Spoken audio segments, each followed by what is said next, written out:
Heathlands at home. It's Helen here with another origami instruction for you, and this week with a little bit of difference. So as you can see, this week we have a pair of scissors. Now, not an awful lot of people know that with traditional origami that comes from Japan, quite a lot of the traditional folds include paper cutting.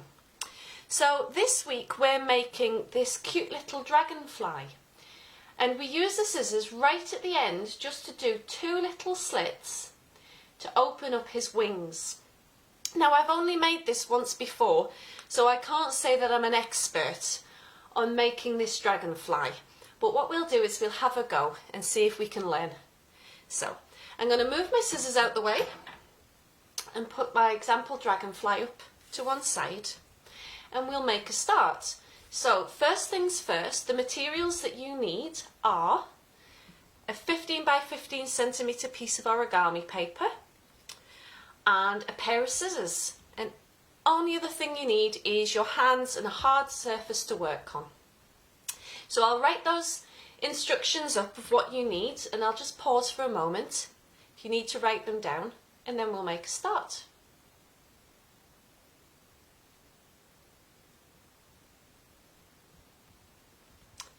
So, as with last week's fold, what we're going to do is we're going to start off by folding our paper in half along the diagonal. This time though, we're not going to open it up, we're going to turn our work so that the closed end is facing away from us and the open end is facing towards us. What we're going to do now is we're going to take these outer points up at the top and we're going to fold them down to meet the bottom point. So we're going to make an even smaller square, and as always, nice crisp creases to try and keep our work neat. And we fold that down. So we should have a smaller square which has got two flaps coming down over to itself. The next thing we're going to do is we're going to take our two most outer points again with our open end facing towards us and our closed end facing away. We're going to make these points come to the middle. So if I just turn my work, so I'll turn this up, making sure that those edges meet, and we're making that kite shape again.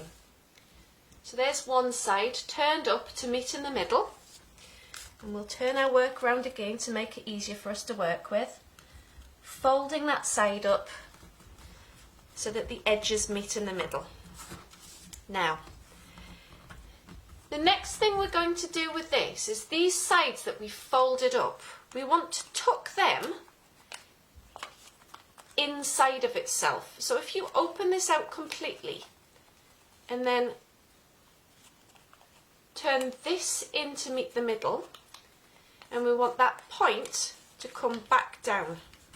So you might have to make tiny adjustments with your folds, make sure everything's still crisp. But I hope you can see that. From there, we've opened it back out, and what we're doing is we're tucking it inside of itself. So we've got this long point that comes down to meet the point nearest us. So we're going to do that the other way. So we're going to fold that out, lift the flap up, and then turn it in on itself. And you have to turn that crease back over on itself.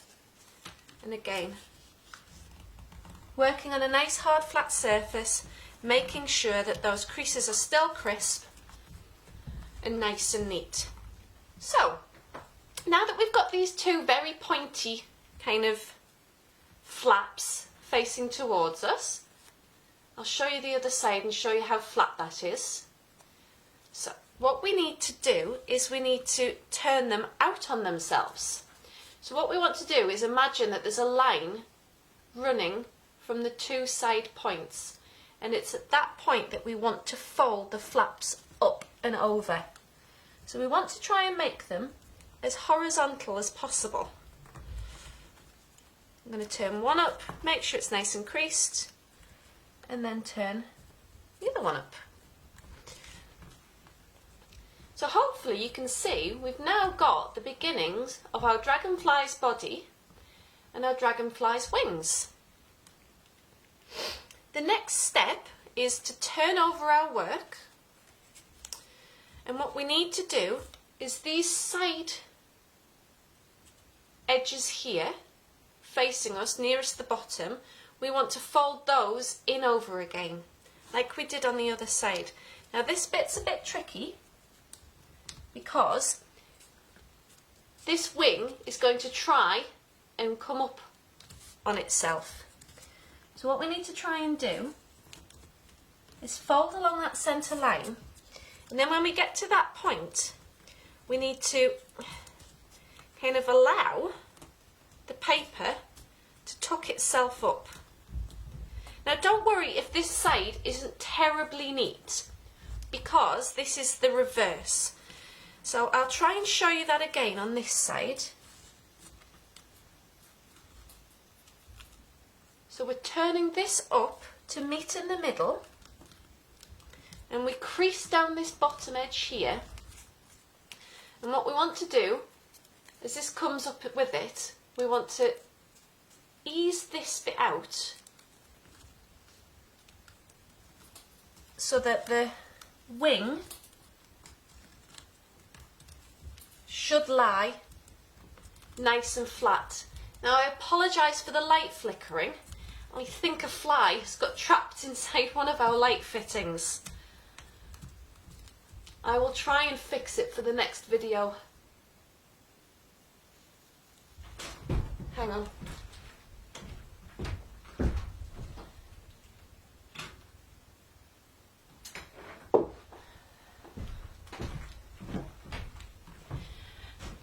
I'm going to reevaluate that statement. I think one of our studio lights has actually just blown a bulb, which is why it was flickering. So I've turned it off and we'll just carry on the way we are. So now that we've folded down the wings, what we want to do is we want to take our pair of scissors. Now, I hope you can see. So the top edge of the wing here, what we want to do is we want to open it up, and we're going to cut down this edge here.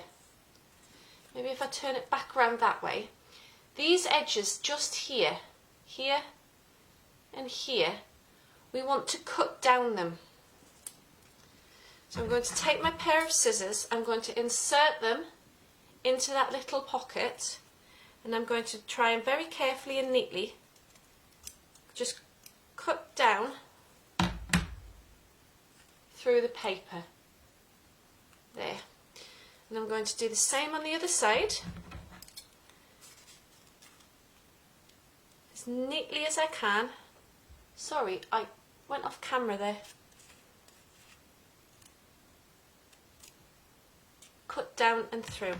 So once we've cut down, all we want to do is fold those wing flaps down.